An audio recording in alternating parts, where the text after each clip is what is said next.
Hi, I'm Andy with upander.co.uk, and today I'm going to have a quick run through my clothing system that I use in Scotland during the winter. So we'll start with the base layer. I use a Patagonia Capilene 3 base layer. I find these ones give the best comfort, best wicking performance of all the base layers that we sell. I also quite like the ones with the zip necks. They just allow for a bit more venting on the walk-ins, or if I just get a bit hot on a climb, I can just sort of get a bit more air in there. Over the top of that, I use a Rab Power Stretch bib for my legs.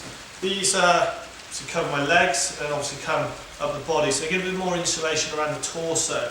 The other thing with these is they stop that sort of gap that you always get when you're reaching up and climbing, stop the snow and wind getting up in there. Over the top of that, I use the Patagonia Simple Guide Pants. Now these are actually a soft shell pant, they're not a hard shell, which a lot of people traditionally use.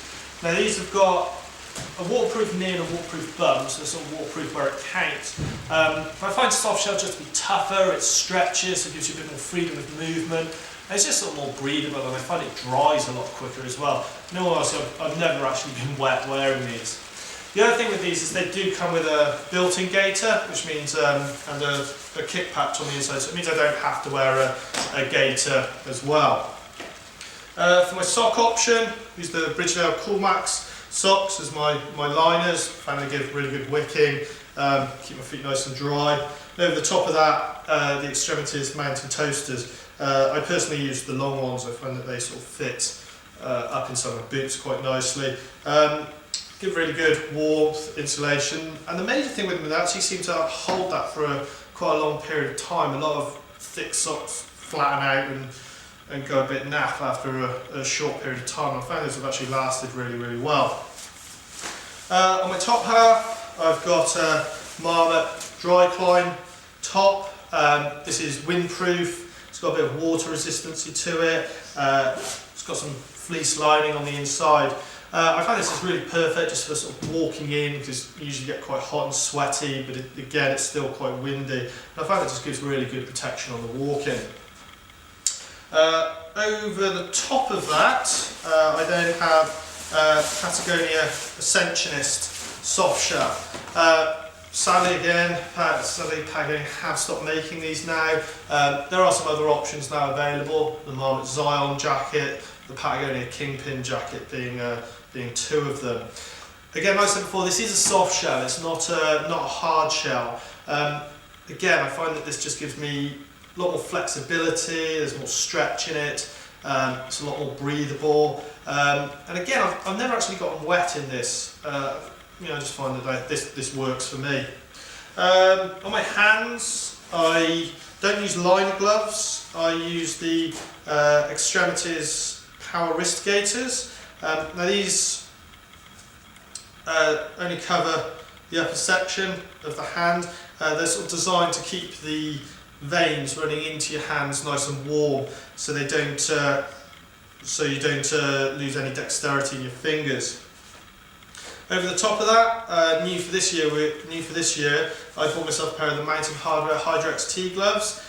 These have been made using a new form of waterproofing technology called OutDry, and these give an immense amount of dexterity for any waterproof glove I've ever come across. I've been really impressed with these. They've got sort of nice leather, so they're nice and tough and durable. They've also got a nice long gusset on them as well, so it's sort of my glove, my whole jacket fits inside there and it stops water getting in.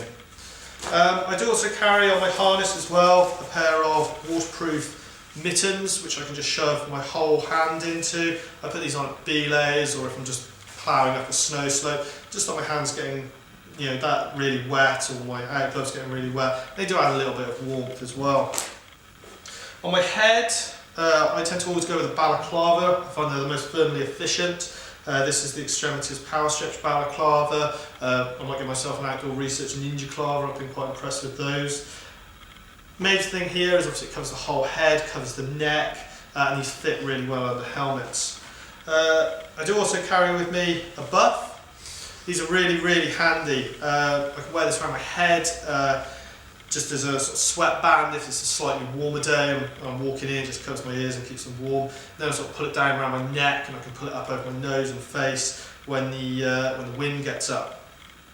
Depending on the day, I do carry your standard woolly hat. I'll put this on over my balaclava, if it's a really nasty, really cold day. I tend to always try and find one that's reasonably thin, because at the end of the day it still does have to fit underneath the helmet. Then the final piece of clothing I wear is the belay jacket. Quite a few companies on the market make these. I just look for a really nice I try and find the best combination of thickness versus weight, because it is going to be carried for quite a lot of the day.